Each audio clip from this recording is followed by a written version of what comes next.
파이낸셜 에드 신청하는 것 어떻게 신청하면 될까요? 살펴보겠습니다.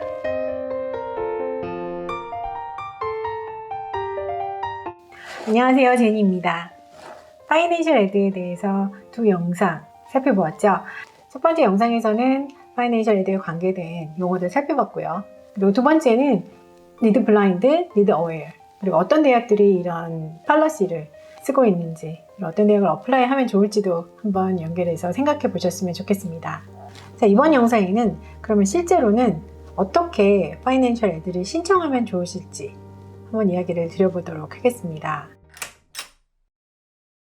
자, 먼저 스텝별로 한번 살펴보겠습니다. 자, 첫 번째 스텝입니다. 대학교 지원 리스트를 잡기 전에 어느 정도를 페이를 하셔야 되는지, 대학에 내셔야 하는지를 살펴보셔야 합니다. 에스티메이션은 NPC, Net Price Calculator로 대략적으로 알아보실 수 있습니다. 다음 보시는 미국 교육부 디파트먼트 에듀케이션에서 각 학교의 NPC를 계산할 수 있는 곳으로 연결해주고 있습니다. 정확하게 각 대학마다 가격을 알아보시기 위해서는 각 대학에 있는 NPC를 돌려보시는 것이 맞습니다. 그래서 각 대학의 파이낸셜 에드 웹페이지를 가시면 보통은 제공되어 있습니다. 한번 예일 웹사이트를 들어보겠습니다. NPC를 돌려볼 수 있습니다. 보시는 것처럼 윌리엄스 사이트에 가셔도 My Intuition이라고 해서 Net Price Calculator를 돌려보실 수 있습니다. 각 대학마다 Net Price Calculator를 돌려보시고 나면요, 이 대학에서는 내가 어느 정도를 페이해야 되구나, 또 다른 대학에서는 어느 정도를 페이해야 되구나 라는 것이 어림잡아 보실 수 있어요. 그러고 나면은 대학교 리스트를 잡으시는 것이 수월해지실 수 있습니다. 물론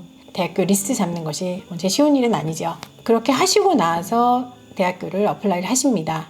그리고 대학교를 어플라이 하시면서 파이낸셜 에드도 같이 어플라이를 하셔야 합니다. 대학교 웹사이트를 보시면 파이낸셜 에드를 언제까지 어플라이 하라는 것이 정확하게 명시가 되어 있습니다. 절대 놓치시면 안 되시고요. 예일 웹사이트를 보시면 파이낸셜 에드가 언제 어플라이 하는 데드라인이라는 것이 정확하게 나타나 있습니다. 명시된 날짜에 파이낸셜 에드를 신청하셔야 되고요. 그래서 첫 번째, 두 번째, 세 번째 스텝은 거의 동시에 이루어진다고 보실 수 있습니다. 그 다음에 네 번째, 다섯 번째 스텝은 학교에서 하시는 것이요. 학교에서 어드미션을 결정하고 또 파이낸셜 에드 패키지를 결정합니다. 이 두 가지가 결정되고 난 다음에는 이제 학생한테 오는 거죠, 결과가. 자, 이때 다섯 번째 파이낸셜 에드 패키지를 결정할 때는 저번에 말씀드렸던 Family Expected Contribution, EFC가 중요한 결정을 합니다. 가족의 수입이라든지 에셋, 자산 정도, 그리고 대학을 다니는 형제자매가 몇 명이 있는지, 그런 것들이 모두 다 중요한 역할을 하게 되겠죠. 이때 이론적으로는 굉장히 간단한데 자산 정도가 조금 복잡한 경우는 계산하는 것이 복잡해질 수 있습니다.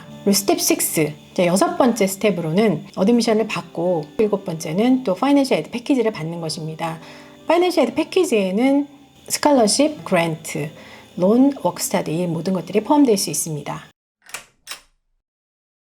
2021년, 2022년은 10월 1일 날 팝사가 열릴 것입니다. 웹사이트는 다음과 같습니다. 아직까지는 오픈이 안 됐는데요. 여기 들어가셔서 아이디 만드시고 부모님과 학생 모두 각각 만들어야 합니다. 이때 한 가지 꼭 말씀드리고 싶은 것은 팝사는 어떤 대학을 지원하든지 상관없이 페더럴이기 때문에, 연방 정부이기 때문에 파이낸셜 에드를 신청하는 학생들은 모두 신청을 해야 합니다. 하지만 어떤 학교는 CSS 프로파일을 요구하고 또 어떤 학교는 다른 것을 요구할 수 있습니다. 그 예가 프린스턴입니다. 여기서 프린스턴은 CSS 프로파일이 아닌 자체의 파이낸셜 에드 어플리케이션을 요구합니다. 그리고 텍스 리턴, 지금 보시는 거는 2000년, 21년 스쿨 이어를 기준으로 해서 2018년 텍스 리턴을 요구하고 있습니다. 그리고 팝사 요구하고 있고요. 반면에 예일 웹사이트를 보시면 팝사와 CSS 프로파일 그리고 텍스 리턴을 요구하고 있습니다. 그래서 학교 웹사이트를 가셔서 CSS 프로파일인지 아니면은 자체의 어플리케이션인지를 꼭 확인하셔야 합니다. 그래서 칼리지 보드를 가시면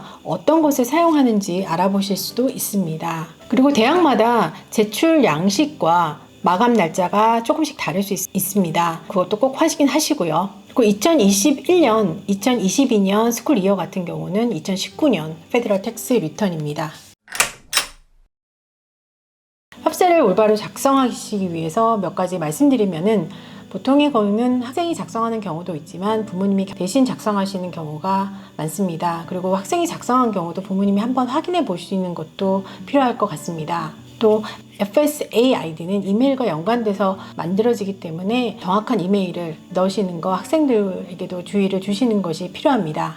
다음으로는 DRT에 대해서 좀 간단하게 말씀을 드리겠습니다. DRT라는 거는 데이터 리트리벌 툴인데요. 이것을 선택을 하면은 IRS에서 정보를 자동적으로 준다고 생각을 하시면 됩니다. 근데 그렇게 하지 않으시면은 나중에 파이낸셜 오피스에서 요청했을 때 파이낸셜 오피스에 직접 공식 텍스트 파일을 보내셔야 되는 번거로운 점이 있으실 수 있습니다. 그래서 이것을 선택하는 것을 권유드립니다. 다음으로는 팝사와 CSS 프로파일을 하시기를 권유하는 경우입니다. 첫 번째는 물론 Need Based Ed를 받으려고 하는 학생이겠지요. 두 번째는 학생이 학부를 다니는 동안에 어느 시점에든 Need Based Ed를 신청할 수 있다고 생각하는 학생인 경우입니다. 많은 대학들이 처음에 입학할 때 팝사를 제출하지 않은 학생의 니드 베이즈드 신청서는 그 이후에는 고려하지 않고 있습니다. 나중에 신청할 여지가 있다면 처음에 입학할 때 팝사를 신청해 놓는 것이 꼭 필요합니다. 세 번째는 2명 이상의 자녀가 대학에 다니는 경우는 팝사를 신청하는 것이 필요합니다. 네 번째는 메릿 에이드를 신청하는 학생입니다. 메릿 에이드에 따라서는 팝사나 CSS 프로파일을 요구하는 경우가 있습니다. 따라서 메릿 에이드의 지원서에 명시되어 있는 것을 정확하게 살펴보고 어떤 것을 요구하는지 확실히 찾아보는 것이 필요합니다. 파이낸셜 에드에 어플라이 하는 방법 살펴보았습니다. 오늘 하루도 좋은 하루 되시고요. 다음 시간에 다른 내용 가지고 또 찾아뵙겠습니다. 감사합니다.